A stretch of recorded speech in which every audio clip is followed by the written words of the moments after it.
Dr. David Perlmutter here. Welcome to the Empowering Neurologist. Our guest today is my longtime friend, Dr. Leo Galland. You may know of Dr. Galland. He's written a number of really terrific books. He's written a lot of research papers, continues a very active practice in New York. But Dr. Galland has written a book that is certainly quite different from his previous works, and this book is called Already Here.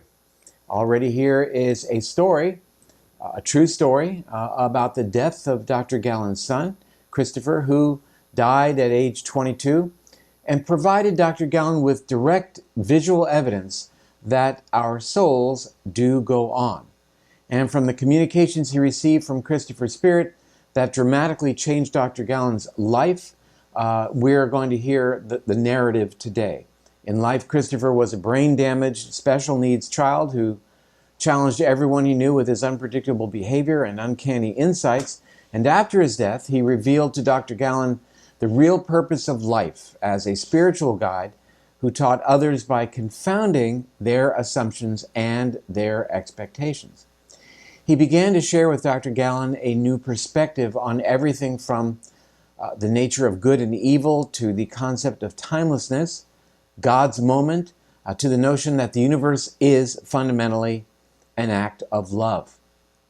Christopher's wisdom was revealed to Dr. Galland over the course of a year, and it coalesced into three themes, which Dr. Galland calls the gift of the opposite, the gift of the presence, and the gift of timelessness. Dr. Galland quickly came to realize that these gifts were not just for himself alone. They contain ancient wisdom held sacred in many traditions that Christopher intended him to share with others, hence the book. He wrote this book under Christopher's direction to do just this. Dr. Galland is an international best-selling author and a very respected scholar. He's a global leader in integrative medicine and functional medicine, functional nutrition.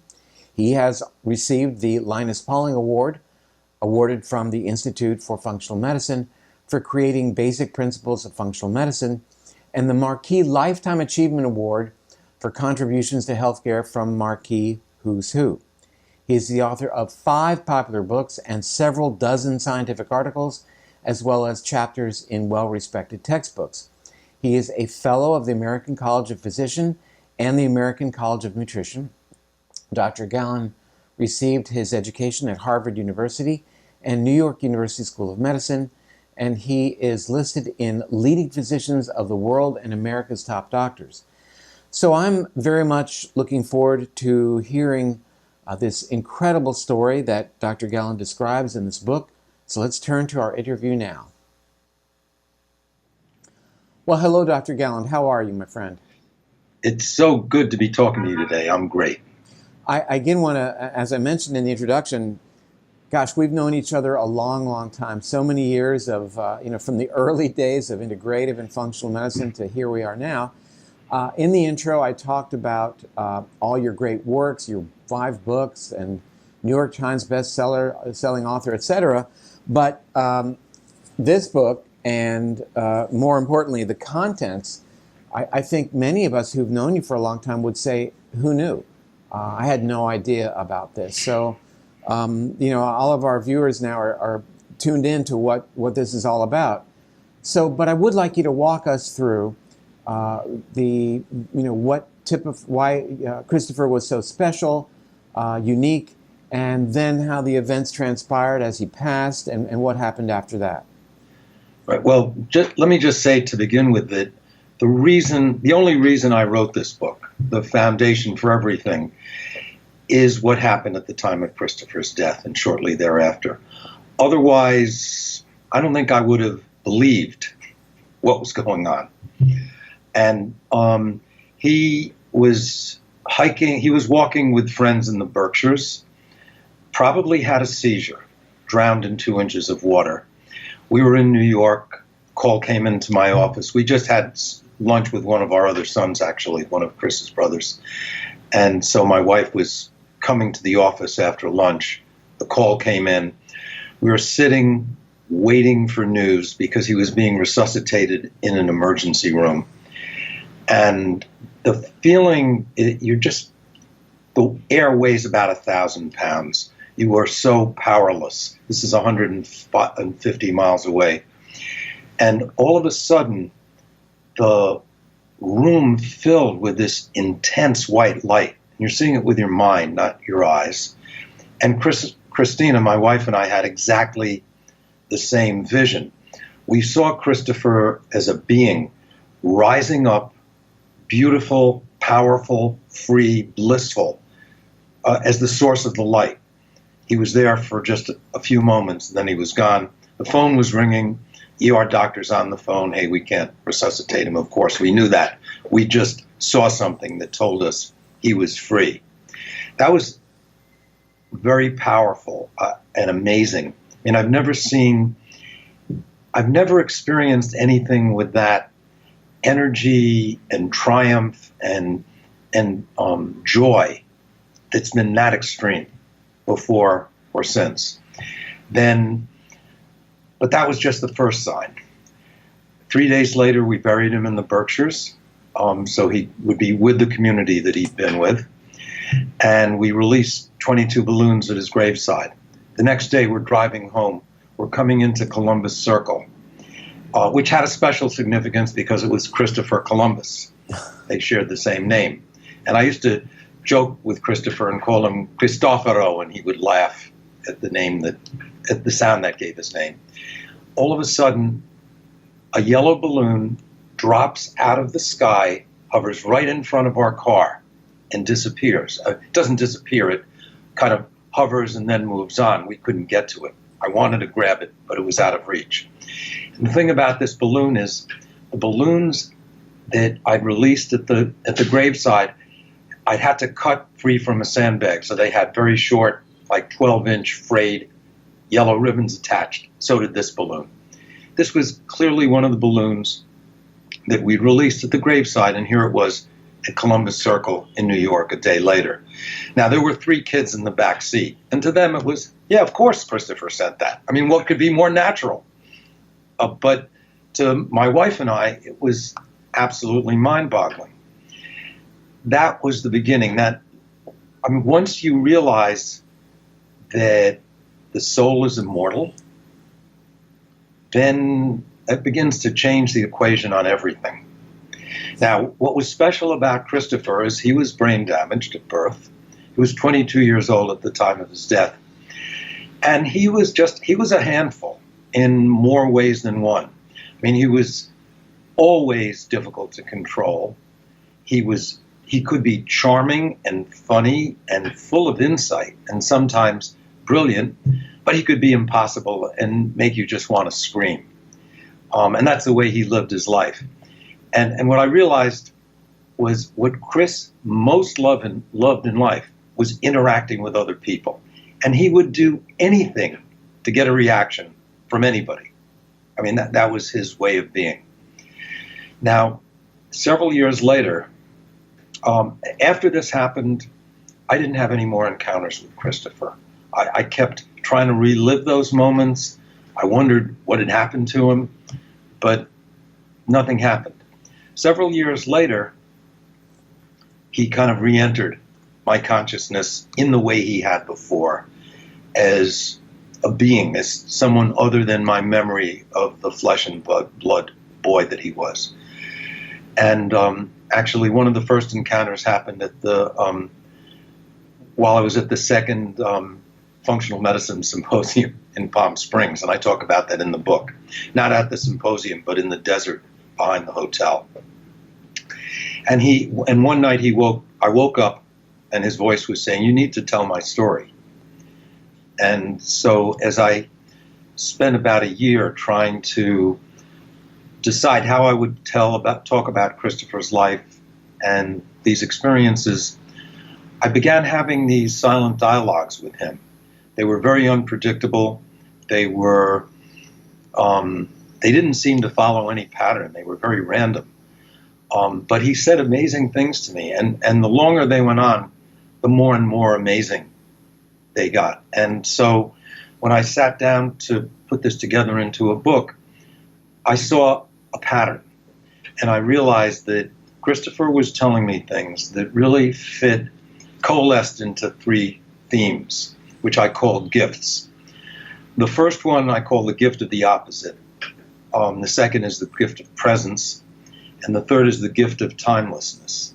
Now, presence is the easiest thing to wrap your head around. And there's a lot that's been written about it. It's being fully present now at all times. And Christopher actually lived his life that way. The gift of the opposite is, in many ways, the most subtle and intriguing.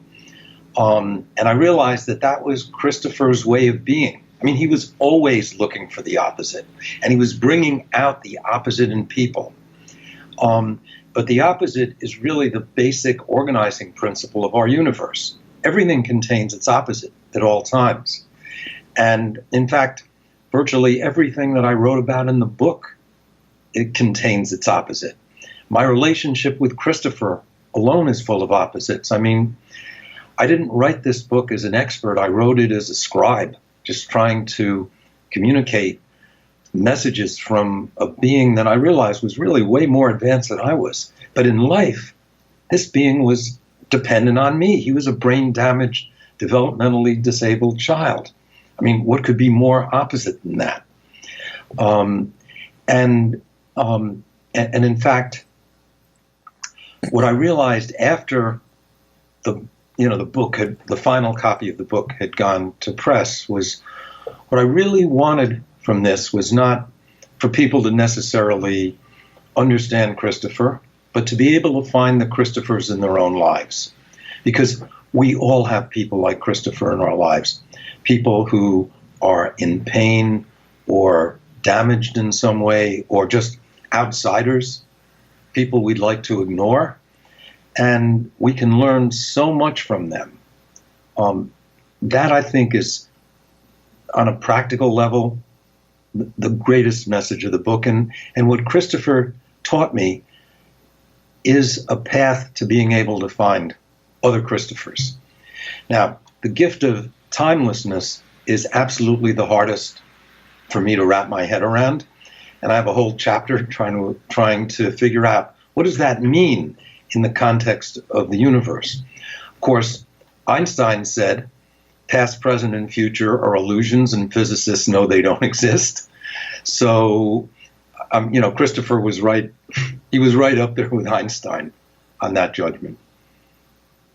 Now, there's it looks as if in looking at the book that there are various passages here. I'm actually going to, there's several I was going to read, but that you're a changed person for this experience, that's for sure. Yeah, well, I started out, although I've always been very open-minded and a problem solver and someone who likes to think outside the box. I basically viewed the world in physical terms, biochemical terms. That is, we have our bodies, we have nutrition, we have this physical world, and consciousness comes out of that. That just made sense to me. What I began to realize, as soon as you know that there is an immortal soul, that begins to change it. And I began to realize, the more I tried to understand Christopher's message, that actually I probably had it backwards.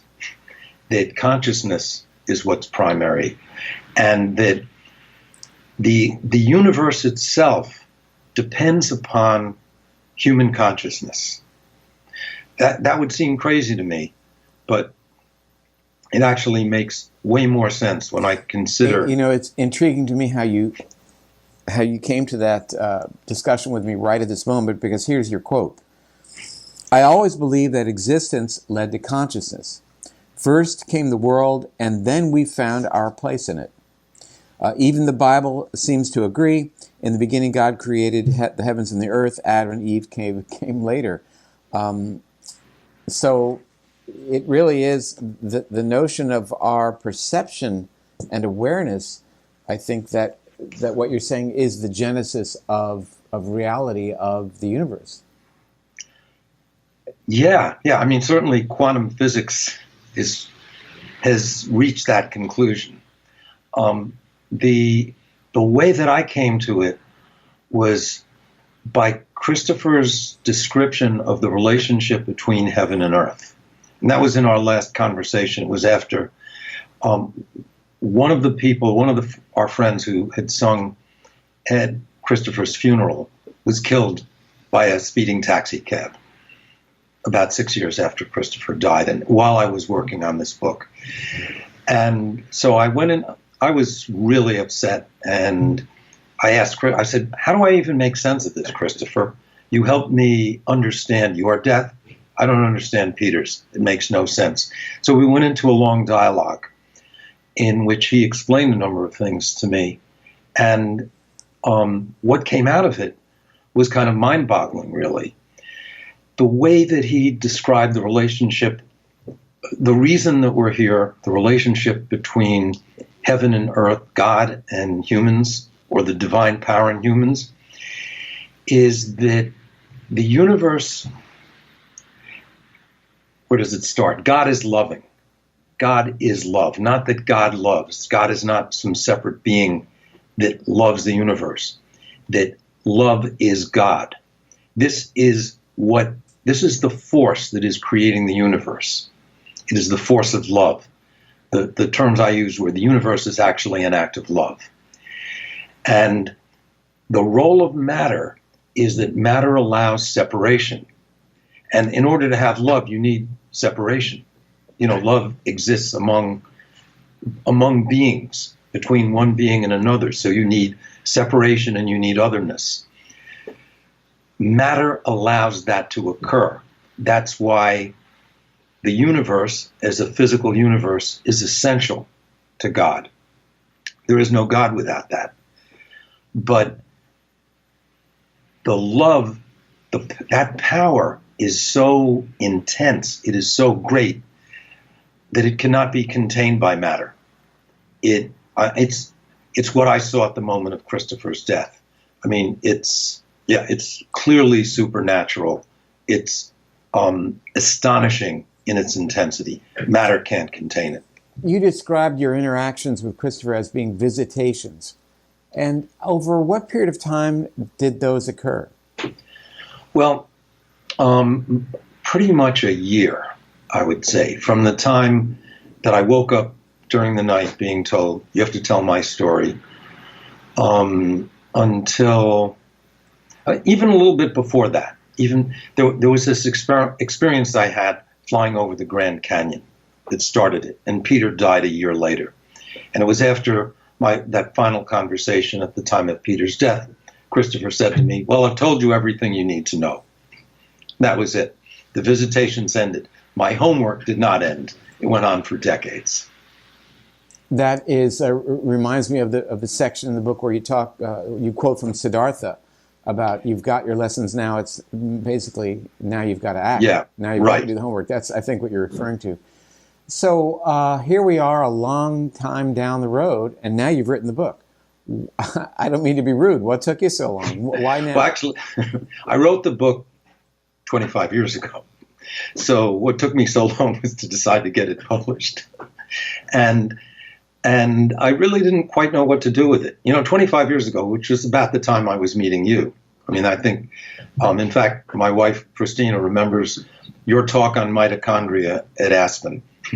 She says, oh, yeah, I remember that talk. So I think that's the first time we met. I remember that talk because I made the mistake of getting to Aspen from Florida and lecturing first thing in the morning. But before I lectured, I went and exercised at whatever thousands of feet altitude it was.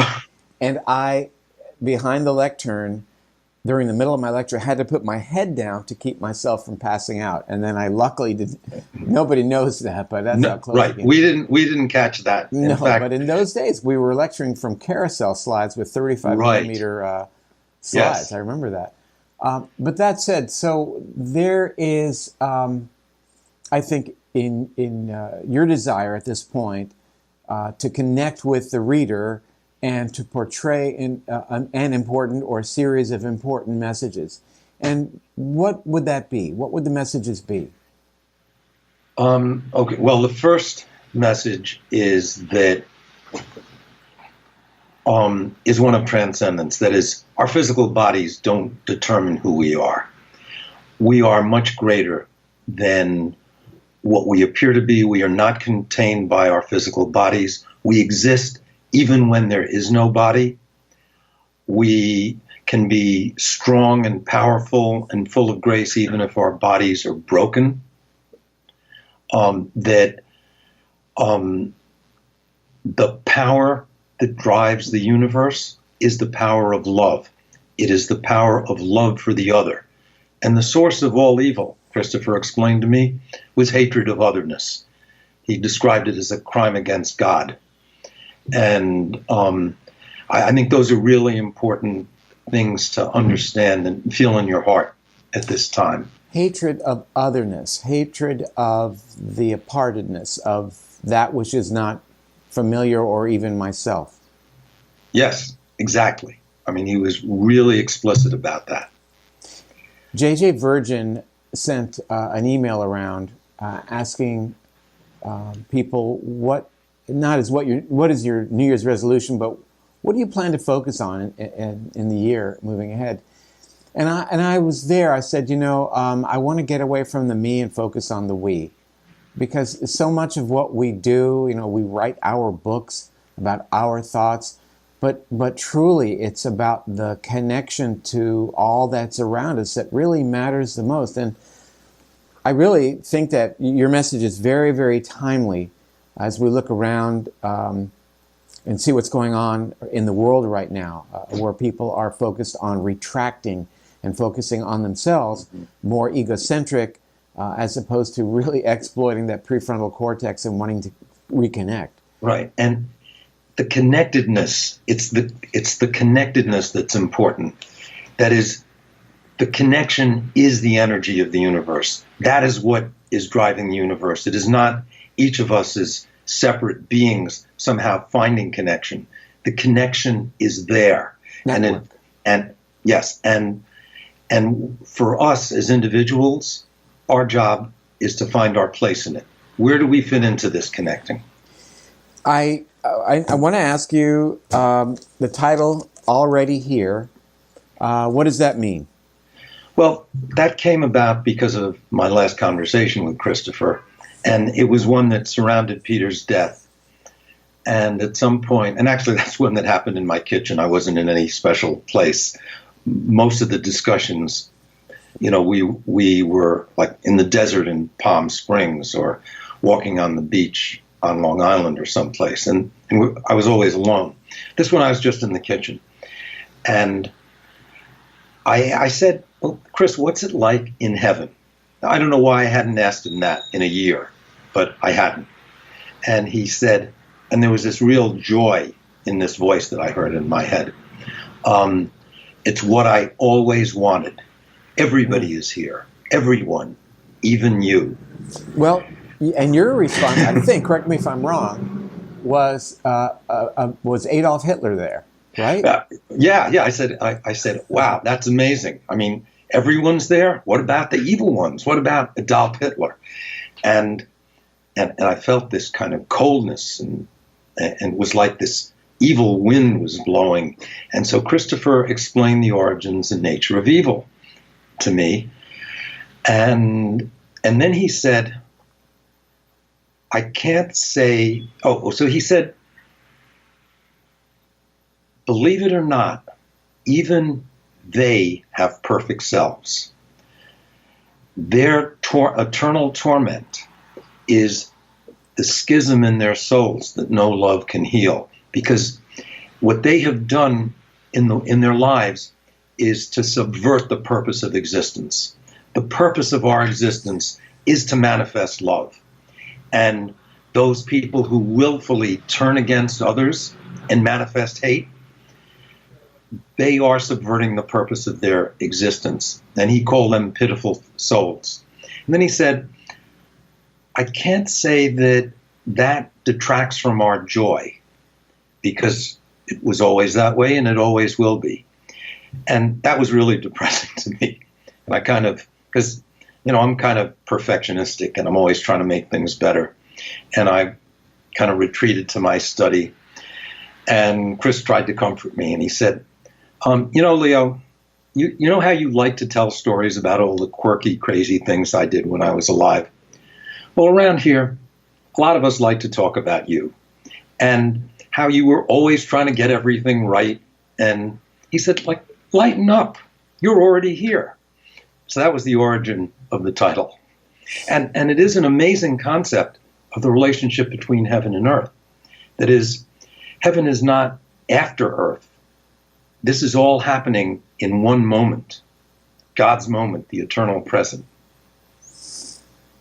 That's a powerful message. Yeah. I was thinking of my next question, but I was knocked off my feet a little bit there. Sure. And that was that you were not alone in the visitation. I mean, I recall at one point that your son Jordan, I think, comforted your wife by saying, talking about Christopher, saying that he was fine. So others, I think, were experiencing the interaction as well. Oh, yeah. Jordan and Christina definitely experienced the interaction. The vision of Christopher's spirit at the moment of his death, that's something that Christina and I had together. We saw exactly the same thing. We compared notes. Jordan and two of his friends, actually Peter's sons, were present in the car when the balloon dropped down. I mean, that was not like a vision. And it's right that was there just on the cover, normal. right there. Yeah, So. right. They didn't quite get the string on the balloon right, but I couldn't get them. The It art was supposed to be department yellow didn't and 12 inches long, want- as I recall, right? Right. But the art department preferred this. So I told them, I said, hey, that's not really what it looked like. But Take but it easy, they were Mr. there. Perfectionist. Well, Yeah. what would Christopher Right. say? Yeah, lighten up. Lighten up. Well, listen, I again will reiterate. A lot of us would say, "Who knew?" And I didn't know that this had all transpired, but I'm delighted to know about it now. It's nothing but positive and reinforcing, and on many levels. I think for all of us to take a breath, for all of us to appreciate what truly binds us to one another. And I think, again, as I mentioned before, the timeliness of this couldn't be better in this world. So I appreciate you sharing your time with us today, Dr. Galland. You are the best. Oh, David, I so love you, and I am so grateful that you're my friend, and so grateful that you decided to have me talk about this. And Christopher, I know, is very happy, because if there's anything he wanted to do, it was to somehow ping another person and say, hey, notice this, pay attention to that. You may think this way, but it's really that way. And I have loads of examples of that in the book. So thank you. Thanks for having me on. Sure. Well, we'll talk soon. I'm hoping to get up to New York, and if I do, I'll make sure we can get together. Absolutely. I'd love it. Okay. Bye for now. This is a very compelling story. Again, here's the book already here, available everywhere, available on Amazon, telling the story of what Dr. Galland has learned from his deceased son, Christopher. Wonderful information in this book. What a wonderful interview it was today. And again, as I mentioned during the interview, I had no idea. I've known Dr. Galland for more than 2 decades, and I had no idea of these issues that he has experienced. So I hope you enjoyed today's program. Thank you for joining us. I'm Dr. David Perlmutter. Bye for now.